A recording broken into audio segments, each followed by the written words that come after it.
Langkah pertama yang paling fundamental dalam menyusun strategi komunikasi yang efektif adalah menentukan core message atau pesan inti organisasi.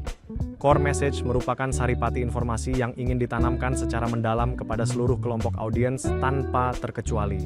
Agar pesan ini memiliki dampak yang kuat, terdapat 3 kriteria utama yang wajib dipenuhi. Pertama, pesan haruslah sederhana sehingga mudah dipahami dan diingat oleh siapapun yang menerimanya. Kedua, narasi tersebut harus relevan serta selaras dengan nilai-nilai dasar dan tujuan strategis organisasi. Ketiga, pesan tersebut harus memiliki konsistensi tinggi agar dapat diterapkan secara fleksibel di berbagai konteks komunikasi tanpa kehilangan makna aslinya. Sebagai contoh konkret, Gojek menggunakan pesan inti solusi untuk semua kebutuhan sehari-hari yang secara konsisten mereka gaungkan, baik dalam kanal komunikasi, pemasaran produk maupun komunikasi korporat.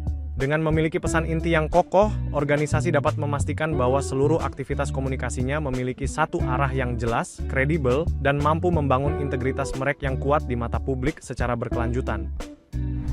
Setelah pesan inti atau core message berhasil ditetapkan sebagai jangkar komunikasi, langkah selanjutnya yang sangat krusial adalah mengembangkan key messages yang spesifik untuk setiap segmen audiens. Key messages ini pada dasarnya merupakan turunan langsung dari core message utama, yang kemudian disesuaikan dengan kebutuhan bahasa serta karakteristik masing-masing kelompok kepentingan agar pesan tersebut terasa lebih relevan dan personal. Sebagai contoh dalam ekosistem Tokopedia, pesan inti mengenai kemudahan solusi digital diturunkan menjadi narasi belanja murah dan produk lengkap bagi konsumen, serta platform untuk mengembangkan bisnis bagi para pelaku UMKM. Sementara itu, bagi kelompok investor, fokus pesan dialihkan pada pertumbuhan transaksi dan ekspansi pasar yang solid. Sedangkan bagi pihak media, narasi ditekankan pada inovasi yang mendukung ekonomi digital Indonesia.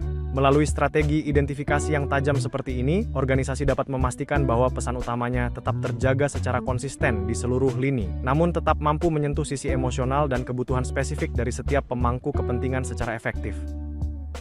Langkah ketiga yang tidak kalah penting dalam menyusun strategi komunikasi yang efektif adalah memilih nada dan gaya penyampaian yang paling sesuai dengan karakteristik unik setiap kelompok audiens. Untuk target konsumen, kita harus menggunakan nada yang ramah, energik, dan persuasif dengan gaya visual yang menarik serta bahasa sederhana yang memiliki instruksi tindakan atau call to action yang jelas. Berbeda halnya bagi investor, nada komunikasi wajib bersifat profesional, faktual, dan optimis dengan gaya yang sangat berbasis data, menggunakan grafik dan tabel dalam bahasa formal yang kredibel. Sementara itu, untuk audiens karyawan, nada yang digunakan haruslah inspiratif, inklusif, dan suportif melalui gaya bercerita atau storytelling yang mampu membangun semangat tim secara internal. Terakhir, saat berhadapan dengan media, nada informatif dan objektif yang bernilai berita menjadi kunci utama dengan gaya format rilis pers yang mencantumkan kutipan pimpinan serta data pendukung yang kuat. Dengan menyelaraskan nada dan gaya bicara ini, organisasi dapat memastikan bahwa pesan intinya tetap seragam namun tetap mampu menyentuh sisi psikologis yang tepat bagi setiap pemangku kepentingannya secara maksimal.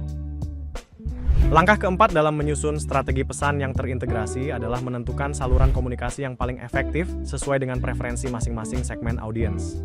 Kita harus menyadari bahwa setiap kelompok memiliki kebiasaan konsumsi media yang berbeda, sehingga pemilihan platform menjadi kunci keberhasilan penyampaian pesan. Bagi konsumen muda, penggunaan media sosial seperti Instagram dan TikTok sangatlah ideal.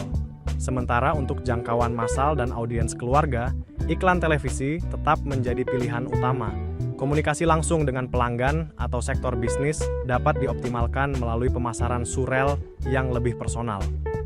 Di sisi lain, bagi kelompok investor dan jurnalis, platform formal seperti situs web korporat dan distribusi rilis pers menjadi saluran yang paling kredibel untuk menyampaikan informasi strategis. Terakhir, untuk membangun keterikatan yang lebih dalam dengan komunitas, penyelenggaraan acara dan aktivasi langsung di lapangan sangatlah diperlukan. Dengan memetakan saluran komunikasi secara tepat, organisasi dapat memastikan bahwa pesan yang telah diadaptasi tersebut benar-benar sampai ke tangan audiens yang tepat melalui cara yang paling relevan bagi mereka. Langkah kelima sekaligus tahap final yang sangat krusial sebelum meluncurkan kampanye komunikasi adalah melakukan uji konsistensi pesan secara menyeluruh. Hal ini bertujuan untuk memastikan bahwa seluruh narasi yang akan disampaikan tetap selaras dengan core message utama dan tidak saling bertentangan satu sama lain. Untuk mempermudah proses evaluasi, kita dapat menggunakan 4 poin utama dalam daftar periksa konsistensi. Pertama, pastikan apakah semua pesan turunan benar-benar mendukung pesan inti organisasi. Kedua, periksa kembali apakah nada dan gaya komunikasi yang digunakan sudah sesuai dengan identitas merek yang ingin dibangun. Ketiga, lakukan verifikasi terhadap konsistensi elemen visual, mulai dari logo, pemilihan warna, hingga tipografi di seluruh kanal media yang digunakan.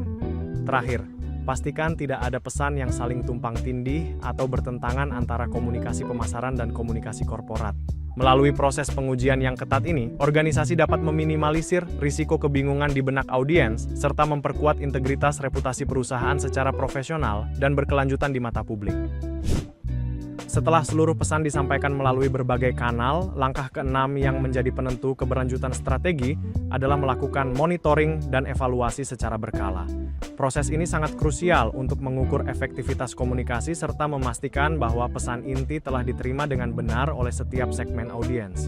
Terdapat 4 pilar utama dalam tahap evaluasi ini. Pertama, kita perlu melakukan analisis keterlibatan atau engagement dengan memantau jumlah pengikut, suka, serta komentar di media sosial. Kedua, pantau cakupan media untuk menghitung jumlah serta sentimen pemberitaan yang muncul di ruang publik. Ketiga, kumpulkan umpan balik langsung dari berbagai segmen audiens untuk mendapatkan perspektif real mengenai dampak pesan. Terakhir, ukur pencapaian indikator kinerja utama atau KPI guna memastikan apakah tujuan komunikasi awal telah tercapai sepenuhnya. Melalui evaluasi yang komprehensif, organisasi dapat mengidentifikasi area yang memerlukan perbaikan, sehingga strategi komunikasi di masa depan menjadi jauh lebih tajam, berdampak, dan tetap memiliki integritas yang tinggi. Sebagai pelengkap dari teori yang telah kita pelajari, mari kita bedah contoh nyata keberhasilan Bank Sentral Asia atau BCA dalam menyusun strategi pesan yang konsisten, namun tetap relevan bagi berbagai segmen audiens yang berbeda. BCA memiliki satu pesan inti atau core message yang sangat kuat, yaitu menjadi bank pilihan utama untuk solusi keuangan Anda. Pesan inti ini kemudian diadaptasi dengan sangat cerdas ke dalam berbagai narasi spesifik sesuai kebutuhan targetnya. Bagi nasabah retail, fokus komunikasi diarahkan pada kemudahan transaksi dan jaminan keamanan melalui iklan televisi serta platform perbankan digital. Sementara itu, bagi nasabah korporat, pendekatannya berubah menjadi solusi perbankan untuk pertumbuhan bisnis yang disampaikan melalui peran relationship manager serta situs web korporat. Terakhir, untuk kelompok investor, BCA menonjolkan kinerja keuangan yang solid dan berkelanjutan melalui laporan tahunan serta divisi hubungan investor. Melalui strategi integrasi ini, BCA berhasil memastikan bahwa meskipun kemasannya berbeda, nilai utama perusahaan tetap tersampaikan secara utuh kepada seluruh pemangku kepentingannya secara profesional dan berkelanjutan. Sebagai kesimpulan, penyusunan pesan yang konsisten untuk audiens yang berbeda adalah kunci keberhasilan komunikasi organisasi. Dengan memahami karakteristik setiap segmen audiens, menyusun core message yang kuat, dan mengadaptasi key messages sesuai kebutuhan masing-masing kelompok, organisasi dapat membangun komunikasi yang efektif dan terpadu. Konsistensi pesan tidak berarti menyampaikan hal yang sama persis kepada semua orang, tetapi memastikan bahwa nilai inti dan identitas brand tetap terjaga di setiap interaksi komunikasi. Dengan strategi yang tepat, organisasi dapat memperkuat brand image, meningkatkan kepercayaan stakeholder, dan mencapai tujuan bisnis secara lebih efektif.